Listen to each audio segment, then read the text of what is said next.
When you're an early stage startup, and especially first-time founder, there's going to be one saying that you hear more than anything while you're fundraising. The dreaded, quote, "It's too early," unquote. It's a bit of a generic reply that investors will give you, that of course being if you're lucky to get any reply at all. But why do early stage investors say, or at least think this, so often?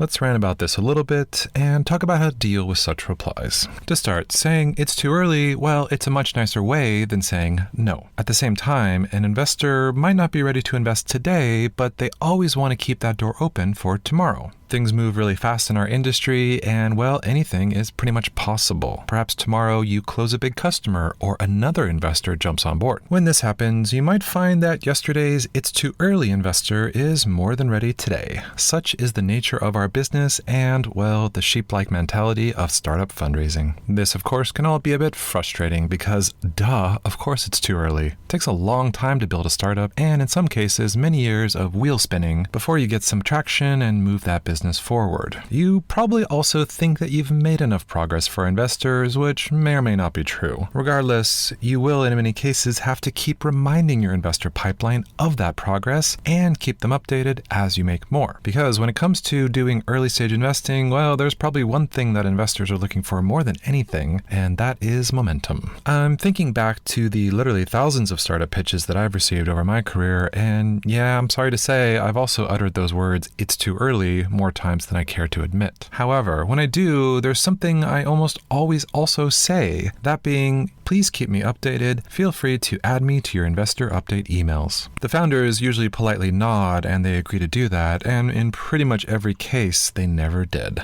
In fact, among those 1,000 or so pitches, I can only recall 2 founders that continue to send me updates after getting a no. One still does that to this day, even though I've since moved on from not one, but 2 funds where they originally pitched for investment. Yeah, that's right. It's about 0.2% of founders actually sent me updates after getting a no. Why is this? Well, I think founders, you tend to think of a pitch meeting like a bit of a one-night stand. You either got laid, or I guess more accurately paid, or you didn't. And if you didn't, well, you kind of just slinked away to whatever dark corner you emerged from, and you were never seen again. Unfortunately, for first-time founders and investors, this really does neither of us any good. To get a new investor's money, they probably want to get to know you a little bit beyond that one hot pitch. But founders are both frantic and spastic, and you quickly move on. Big mistake. So what should you do instead? Well, regardless if you get a no or no answer at all, you should just start sending these investors quick monthly updates. Trust me, investors are already getting a lot of emails, mostly junk or really bad cold pitches, so they would actually enjoy getting something with a bit more substance. More importantly, it'll help them see the progress you make over time, and maybe, just maybe, they might jump back in and consider an investment down the road. Worst case, it helps your startup stay top of mind with them, which is actually a pretty big challenge when you think about just how many pitches investors are looking at each year. This is probably the easiest thing you can do to convert investors, and it's still one of the things least done by founders. I guess it goes without saying, but if you already have existing investors, you of course should also be sending them a damn update every month. If you haven't, well, here's your friendly reminder to do so, and what I would do is add any prospective investor to these updates as well. All right, but what should these updates contain? Well, let's break it down, and be sure to look in the description of this podcast and find a free template that can help you out. To start with, these updates should be very, very short. Please do not write a novel, do not prepare any slides, and do not make a damn PDF. Text is all you need, and keeping the updates in line within the email, it'll also ensure the investors are more likely to actually read them. I see a lot of founders get stuck or just avoid investor updates because you think it needs to be like this big production, but really it doesn't. Your investors will spend about 30 seconds reading them, so you should not be spending more than 5 minutes making them. In terms of the structure, well, it just contains 3 parts. The first is the opening, which should be like 1 or 2 sentences at the most, and just talks about what has happened in the last month. Again, keep it short, no reason to tell them everything, just highlight the most important changes to the business in the last 30 days. You should also keep it upbeat and highlight your wins or traction, maybe new hires or product updates. For the next part, you really just need 3 3 bullet points that are primarily your main business metrics. You know, things you can quantify, these are really best. For most businesses, that first metric should of course be revenue, but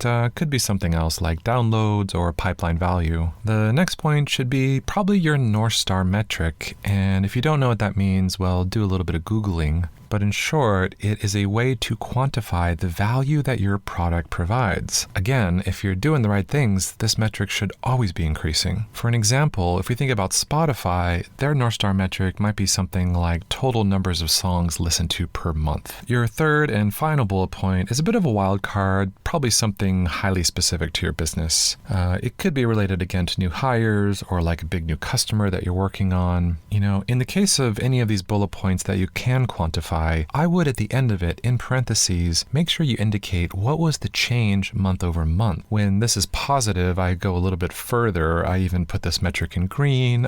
I put a little cute up arrow just to make it really clear to investors that shit's happening and it's positive. Oh, now for the final part of the update, the ask. Here is where you solicit for advice, an introduction, or other help with the business. As your investor network hopefully has interesting connections, well, it's a great way to get them engaged in the business even before they invest. An example of this might be, we're looking for a high-level contact at Facebook. Please reply to this email if you can connect us. The ask, it serves a few purposes. It signals what you're going to do next, and it also shows that you're coachable, something most early-stage investors really look for. Furthermore, it's really the best way to determine, is an investor genuinely interested in your startup? If they reply and they try and help, then you know they are. If they do that, and it's been a while since you last pitched them, it might be a good chance to re-engage and try and get them on board. I'll close this episode with a rant about how sending short monthly updates is by far the easiest thing you can do to keep both existing and new investors happy. I will also take a moment to shame you founders who are probably not doing this at all. Yeah, I get it. I know your life is busy and it's hectic, but just think about all the other things you're spending 5 minutes on that could be better used writing these updates once a month. You know, perhaps you don't need to sit and send that tweet or post that quote-unquote thought leadership on LinkedIn. Maybe you don't need to attend yet another tech conference, for example. I mean, hell, in the time that you listen to this podcast, you probably could have written and sent an update. So please take out those AirPods for just a moment, get to writing, happy updating, and wish you the best.